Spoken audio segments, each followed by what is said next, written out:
শেখ আব্দুল কাদের জিলানী রহমাতুল্লাহ আলাইহি লিখেন, আল্লাহর জলিলুল কদর পয়গম্বর হযরত ঈসা আলাইহিস সালাতু ওয়াস সালামের শরীরের পশমের গোড়া দিয়ে হাসরের ময়দানে ঘামের পরিবর্তে রক্তের ফোঁটা জমিনে টপ টপ করে পড়তে থাকবে।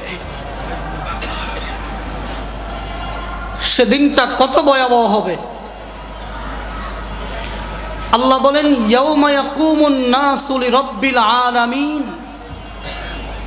হাসরের মাঠে প্রত্যেকটা মানুষ দাঁড়ানো থাকবে, কেউ বসতে পারবে না, সবাই দাঁড়ানো। দাঁড়াবার জন্য দুইটা পা মাটিতে রাখলে যতটুকু জায়গা দরকার, মাউজায়ে কদম, দুইটা পা মাটিতে রাখার মতো শুধুমাত্র এতটুকুই জায়গা পাবে। এবং এই জায়গায়, এই আপন জায়গায় একটানা ঠাই 50,000 বৎসর দাঁড়ায় থাকতে হবে। আর সেদিন সূর্য তার সমস্ত তেজ, পুরো হিট একসাথে সমস্ত হাসরবাসীর মাথার ওপর ঢেলে দিবে। সূর্যের প্রচণ্ড তাপে হাসরের মাঠের জমি উত্তপ্ত তামায় পরিণত হবে। প্রত্যেকটা মানুষ সেদিন লেগে লেগে ঘেঁষে ঘেঁষে দাঁড়াবে। আল্লাহ বলেন, ওয়ালা ইয়াতাসাআলুন। সেদিন কেউ কারোর সাথে কথা বলবে না। ভাই মোবাইলটা নামান, মোবাইলের দিকে তাকাবেন না, আমার ওয়াজই শুনবেন। সেদিন হাসরের ময়দানে কেউ কারোর সাথে কথা বলবে না, সবাই চুপ, নীরব, স্তব্ধ। আল্লাহর পয়গম্বর ইব্রাহিম আলাইহিস সালাম দেখবেন তার ছেলে কলিজার টুকরা ইসমাঈল দাঁড়িয়ে আছে। একটা বারের জন্য জিজ্ঞেস করবে না, বাবা কেমন আছো। ইয়াকুব দেখবেন তার ছেলে ইউসুফ দাঁড়িয়ে আছে। ওই ইউসুফ, যে ইউসুফের শোকে কাঁদতে কাঁদতে 40টা বৎসর কেঁদে চোখ দুটি ইয়াকুব নবী অন্ধ করে ফেলছে, সে ইউসুফ দেখা যায়। একটা বারের জন্য ইয়াকুব নবী জিজ্ঞেস করবে না, বাবা তুমি কেমন আছো। জলিলুল কদর পয়গম্বর মূসা আলাইহিস সালাতু ওয়াস সালাম সেদিন বলবেন, ইয়া রাব্বি লা আসআলুকাল ইয়াওমা উম্মি ওয়ালা উখতি।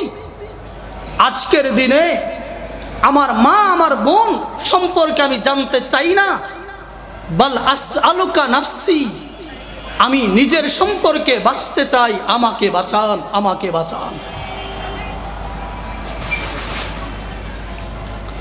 নবীজি বলেন, হাসরের ময়দানে প্রত্যেকটা মানুষ উলঙ্গ হয়ে দাঁড়াবে, কারো পরিধানে পোশাক থাকবে না।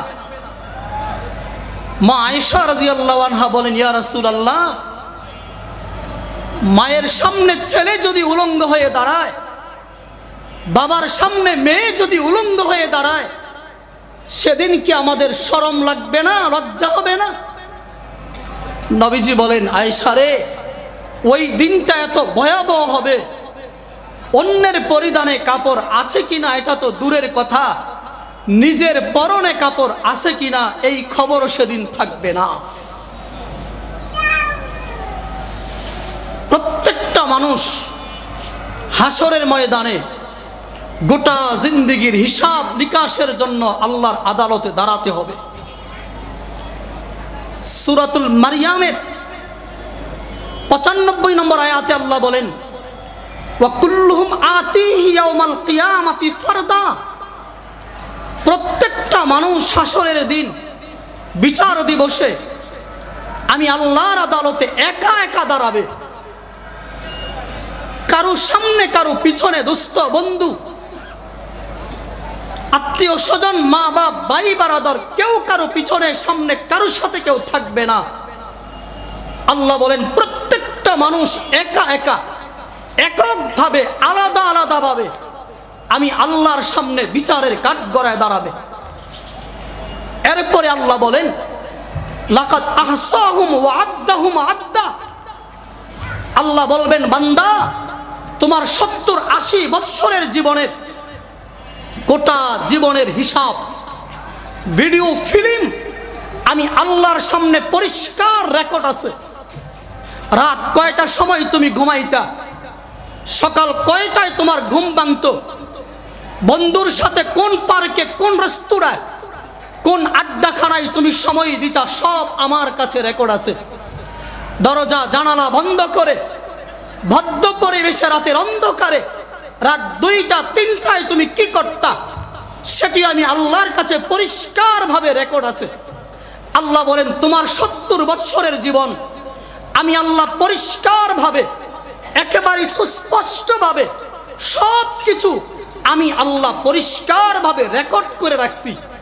তোমার জীবনের চোখটা বাঁকা করে কোন দিকে তাকাইছো সেটাও রেকর্ড আছে। মনে মনে কি কল্পনা করছিলা সেটাও রেকর্ড আছে। উপরে ভালো দিয়া ভিতরে বেজাল দিছো, মাপে কম দিছো, দুর্বল পেয়ে জুলুম করছো, অন্যের হক নষ্ট করছো, ব্যভিচার করছো, জিনা করছো, অশ্লীলতার জীবন যাপন করছো, হারাম খাইছো। তোমার গোটা জীবনের সব কিছু আমি আল্লাহর সামনে রেকর্ড করা আছে। বলো বান্দা, লিমা ফালতা হাজা ওয়ালিমা তারাকতা হাজা, কেন করেছো এটা, কেন ছাড়লা এটা, এটা কেন করলা, এটা কেন ছাড়লা, বলো। গোটা জীবনের হিসাব মিলাও।